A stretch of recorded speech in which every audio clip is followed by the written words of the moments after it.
The first Descendant. Should you play it?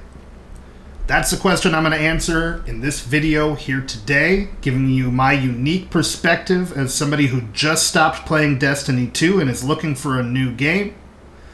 I currently have over 400 hours. I didn't just get on and play this game for 2 hours a day like some people who have recently made videos about it. I also had about 50 hours in the beta as well. I've made it to 2 different top 100 leaderboards, as well as researching every ultimate weapon and Descendant and leveling them all up to 40 and reaching Mastery Rank 29. So stick around and listen to whether or not you should try and play the first Descendant, and don't forget to like and subscribe. Just to give you my quick background, I played the game a lot when the beta was out before the game released. I put in about 40, 50 hours into the beta. I liked it a lot. I enjoyed it a lot. And then I played it on day one, and it didn't really seem like they had added anything of much substance that really drew me in. And I decided not to play it. Once I saw Axion Plains and Wall Crusher, I decided to come back in Season 3 and check it out. And after playing and putting in the time that I have put in, I can say that I really enjoy a lot of the new content they've brought out. I think the Void Vessels, the Abyss bosses that change frequently, the Wall Crusher world boss, the Axion Plains, and the end mission Scarab boss there. I think they've added a lot of high-quality content that is genuinely fun to play, as well as a lot of new weapons and characters that are also made very well and a lot of fun to play. Serena, Nell, Ultimate Luna, the new swords. I've had a lot of time with all those characters, and they're all really strong and very well done. So in that respect, I think there's a lot of hope and optimism into this game right now for me, because what I've been seeing that's been coming out recently has been very good in my opinion. If you're just looking to get on and play something casually, this is probably not the game for you. There's a lot of missions and a lot of things you need to do to catch up to get to where players are currently. There's a lot of characters, there's a lot of weapons, which all require different materials to craft. It is very, very fun. The gameplay mechanics and the skills are very enjoyable. A lot of the characters are very fun to play and unique.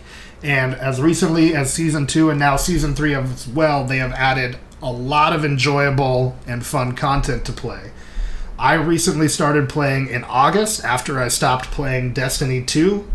At the current time, there was something called a boost path, so I didn't have to go through the entire campaign and unlocking the map by doing all the missions across the map and all that kind of stuff. I just gotta jump straight in, start leveling up characters, check out the Season 2 content of the Void Vessels, and then I got to see what really drew me into the game was the Season 3 content in the Axion Plains and the Wall Crusher boss battle. One of the other amazing things about the Axion Plains that I love is that intercept battle bosses can spawn in here and you can go fight them while you're farming the different activities. There's also races you can do that will give you a crystallization catalyst if you beat the fastest time. It's just a lot of great stuff here. Not only do you get the cool end mission bosses in the Abyss Scarab, you also get the other breach monsters that show up, like the guy with the pincers, the booger slug, and also you can get the intercept battle bosses that spawn in here. It's a game that has drawn a lot of comparisons to games like Warframe. It is very similar to Warframe, also somewhat similar to Destiny 2. That's why I came over and checked it out. The loot grind, the progression of the characters, not very similar, but it does have the same aspects of grinding and building up an account and building up a pool of loot that you're happy with, where you can have a bunch of different builds to approach any new content and be ready for it and handle it really well. So in that respect, there are some similarities coming over from Destiny 2, but it's also very different. In this game, you're going to be leveling modules for your character, and that's how you're going to be getting your strength, is by being able to put modules on your character. And first of all, you have to have an activator, so you get more module capacity. And then after that, you're going to have to constantly reset your character over and over so you can select a module socket type, which reduces the power of that module, or like the cost, reduces the cost of that module. in half, cuts it in half, and you'll need a crystallization catalyst for that. So the crystallization catalyst and the energy activators are going to be very important. You need a lot of crystallization catalysts for every character that you want to level up, for any weapon that you're going to want to level up. And the thing about those are, they are researchable, but they take 6.5 hours to research, and you're going to need a lot of them. So you are going to want to spend money to accelerate them a lot, and you're going to have to resist that urge, or else you're going to end up spending a lot of money if you're impatient while trying to level up your characters and level up your weapons. It is a free-to-play game, but there are many systems in this game that are geared directly towards you opening your wallet. The energy activators and the crystallization catalysts are the main one, because if you're wanting to level up characters very quickly, you're not going to have a lot of crystallization catalysts on your account, and you're going to end up wanting to buy them or accelerating them when you're crafting them. The trigger module here, I didn't even mention that yet. You need to get at least 10 modules selected on a character before you can unlock a trigger module over here too, so that's another way that they force you to use a certain amount of crystallization catalyst. You could be done on a character after using just 6, possibly. It gives you 2 when you start a character for free, so if those 2 happen to be ones that you want to use, then you can just slot in a couple other ones and you'll have plenty of module capacity to have a fully leveled up build. But you can't put in a trigger module until you have put in 10 crystallization catalysts into your character, and until you've got your Arche tuning up to level 40. We'll just talk about the Arche tuning really quickly. It kind of reminds me of Paragon boards from Diablo a little bit, except for they're all the same for each character. You just have this one board, and then there's these mutant cell slots that you can slot in the corners. So there's another aspect of diversifying your build, leveling up, progression. This adds to that fun and enjoyment as well. Of every time you're getting a level here, you get another little node. So that adds to the enjoyment of leveling up as well. So aside from Descendants and weapons, the main pieces of gear that you're going to farm for in this game are going to be reactors and external components.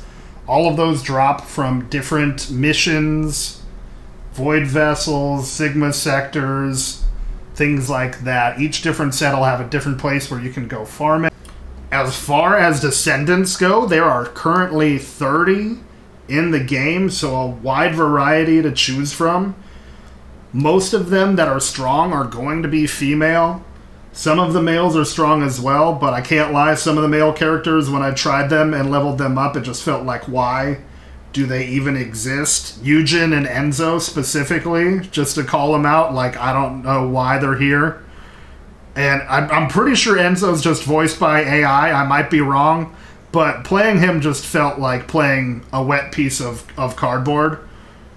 So some of the characters can be really fun, and I enjoy a lot, like Valby, Freyna, Viessa Bunny. I've enjoyed them since the beta. I think they've been amazing characters. And then there's new characters like Serena, Nell, Ultimate Luna that are incredible and fantastic as well. But some of the characters are definitely a miss. But all the ones that have came out recently have been really, really good, really, really fun. And they have had some great characters even from the beginning. But some just feel just kind of thrown in there and, not gonna lie, useless. Another one of the main things you'll be interacting with in this game is Nice in Albion. She is a magister. She does all the researching for you. Materials for weapons, materials for characters, Descendants, materials for everything, for your fellow, for your vehicle. They have vehicles now in this game as well. They're basically just sparrows from Destiny 2. So you'll be here all the time. So if you're starting out the game new, a lot of what you're going to be doing is going around the map and doing these little different activities to unlock the map. I haven't had to do them because, like I said, I was here during the boost path. I think they should bring the boost path back. I think it would bring a lot more players to the game, being able to just get up to the new and exciting content that everybody wants to be playing in the Axion planes and the new characters. It is going to be a time investment There's going to be a lot of stuff that you have to get done, but also at the end of the day, it's a free-to-play game and it's content. So if you're looking for something to play and you've got a lot of time, this could be a great game that you enjoy a lot. There's been people from my community, actually 2 different ones, in just like back-to-back days came into my stream saying they stayed up until 3 or 5 in the morning because they couldn't stop playing while they were new and they were leveling up, just going through these missions and the campaign and that kind of thing. So they can be really fun. They're not bad content by any means, but they aren't new content. They're not anything that's really going to grab you in the same way as, say, a Void Abyss boss or some of the really spectacular things that they do have in the game now. It is going to be all the content that was going to be in the game at launch. Infiltration operations over here. If you're from Destiny 2, you're going to like these a lot if you liked running strikes over and over. I loved running strikes over and over. One of the people who came into my chat saying they stayed up all night playing this, they really loved to run strikes. That was one of their main things in D2, and they loved running these as well. You've got 2 different missions in each area. So you can have the option of doing them at 100, 250, or 400%. So when the game originally came out, that's going to be like this 100%. And there'll be narratives and story beats and all that kind of thing that plays out when you do it at 100%. When you do it at 250%, they're going to take out some mechanics that were in the beginning of the game that they've taken out. They're going to take out all the narrative story stuff and make it a little more difficult. And then every day there's going to be 2 different infiltration operations that you can run at 400%. And it takes all mechanics and everything out, and it just adds a bunch of enemies that are tougher than usual, but it spawns them in instantly. So if you have a strong build, this is a really awesome way to farm. I just think it's really cool that they add this and that they've evolved these over time to keep them as something that's playable and farmable, even if you're somebody who's been playing the game since the beginning and have fully leveled up, maxed out characters and weapons. They still made these enjoyable, essentially like, these are essentially like Vanguard strikes. They've made these still playable and worth playing and worth your time with this 400% modifier, which I think is really cool because, like I said, coming over from Destiny 2, these are some of the best things in the game. We've got Void Vessels. These just came out in Season 2, which was the Assumed Bridge Zone. This is kind of cool. Like, there's it always like starts in the same area and ends with the same boss, but it'll like branch out, go different ways, have different sections, and can change and be quite different. I enjoy this activity quite a bit.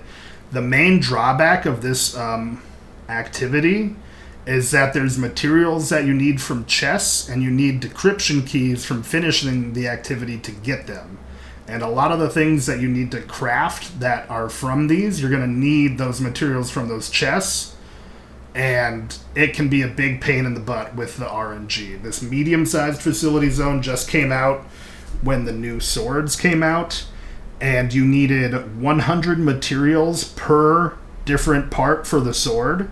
So if you're making the sword 5 times with 3 parts each, that would mean 1,500 materials per sword, and there's 2 swords, which would mean 3,000 materials from this chest, which sometimes as few as 2 or 3 of the chests that you need could drop per run, and sometimes they could drop as few as 2 or 3 of the material per run. So you're needing 1,500 or 3,000 for both swords of a material, and you could get as few as 6 per run when it's a 6 to 7 minute activity. So that is just not okay. Everybody in this community has said that's not okay. It's not fun. It made me, like, I just had to run it an absurd amount of times. It's an actual enjoyable mission that I think they made well and was a good piece of content to add to the game, but the way that it was implemented and the RNG for the drops of the materials and how much they expect their players to play was pretty absurd. One of the other things we're going to be doing are Sigma Sector drop-off operations. These go pretty fast with a good team. They don't get that old. They're very easy. I don't mind grinding these at all, and they have a lot of good loot and Descendants behind them. These are one of the newer things that came out. They're not as evolved or intricate as a Void Vessel, but they're made to just be a faster, more fluid kind of activity, and they serve their purpose well. It's just another good piece of content that they've added to this game that I think gives it a stronger base content and more activities just equate to more enjoyability in this game, in my opinion, when it's a good piece of quality content like those are. Alright, now let's talk about one of my favorite parts, the thing that got me really interested in this game at the beginning during the beta, is the boss fights. You've got this guy Seneca over here. He's going to have what are called void intercept battles. At the beginning of the game, back in the beta, we would be fighting these kind of guys. Nowadays, you know, if you're coming to the game, you'll be fighting some of these kind of guys, and they might seem hard at first. They're fun fights. After you have a leveled up character with good weapons, you're going to be able to just nuke anything in there pretty easily. But what they've now added to the game for people who are leveled up and have their account to that point is Void Abyss bosses. And these are very enjoyable. I like these a lot. Last month they had one called Stormhanger. This one's called Lava Citadel. It's basically an evolved version of one of these Void Intercept battles. This one is the Molten Fortress. So they've evolved him into this Lava Citadel with increased different attacks, a different stadium, and then there's also going to be a challenge version of him as well, and there's leaderboards for the fastest kill times on these characters, and I think that's a lot of fun. Also, every time that you beat that boss, you'll get vouchers that you can go spend at a vendor down here, and you can get unique skins. Each different boss has its own unique skin with a back buddy that you can put on as well. So this is all free content that you can get just from fighting the bosses over and over. This is from Stormhanger right here. I don't think I got the new one yet for her. And then, like, the back buddy right here. So, like, most of these are going to be paid cosmetics. It's a free-to-play game, so they sell a lot of stuff they want you to get. But look at the animation on this. Like, you can just earn this for free by beating a boss. And I think that's pretty awesome. So you can get this guy on your back. You can get these skins. One, you get to fight a boss. You get to push your build and test your build by finding this end-game, modified, cool version of a boss. And then you get to earn tokens to go get yourself skins and different cosmetics. So all in all, I love this part of the game. This aspect of the game is one of my favorite things. And I just love it. There are also a number of things that you have in this area is called Albion in the first Descendant. I call it the Tower all the time, just coming from Destiny 2. But they already have a number of things here. There's something called a lounge over here where you can enter, where you can put trophies. You can see your vehicle. You can see, you can put your like characters in here and some of their skins if you want to. There's my Valby and her skin over there. The game just put her there naturally. And then you can put like your guns with their skins on them up here. So the game hasn't even been out for 2 years, and you've already got stuff like this that Destiny hasn't put in their tower in, 8 years. Also, I'll go show you another spot. There's already a full functioning like training gun range. So here is the testing range here. You can spawn in any kind of enemy you want to bring in. You can spawn in up to 50 of them at a time.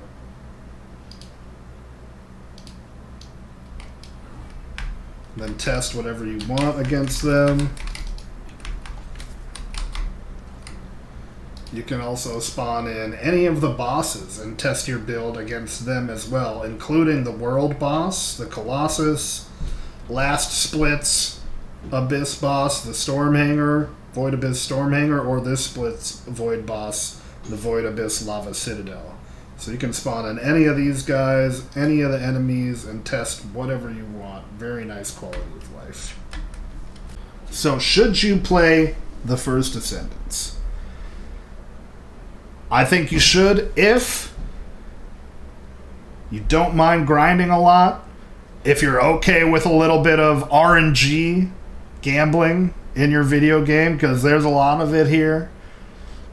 If you like fun boss fights, if you like fun skill-based builds, if you're looking for a game that you can really sink your teeth into, if you really enjoy leveling up, progressing a character, growing an account, and amassing a hoard of loot that you're happy with, and strong characters that you can build up over time, then yeah, I'd definitely say that you should check out the first Descendant.